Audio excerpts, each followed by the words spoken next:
আচ্ছা, এর আগেরটা যে আপনারা রান্না দেখলেন ওটাতে আমরা এঁচোড়ের হালুয়া বানিয়েছি। এখন ছোলা কচু হচ্ছে চাই বানানো হবে। এই হচ্ছে একটু হিং দিলাম হালকা করে,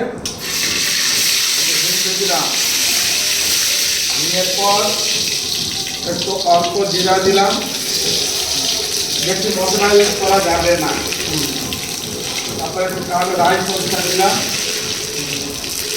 তারপরে কাঁচা লঙ্কা দিলাম, একটু একটু ঝাল হতে হবে।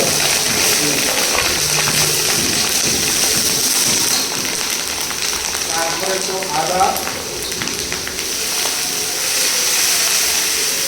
এটা ভালো করে ভেজে নিতে হবে যাতে আদা কাঁচা না থাকে। কাঁচা থাকলে রেসিপি টেস্টি হবে না। তাই এটাকে একদম ভালো করে সুন্দর করে ভেজে নিতে হবে।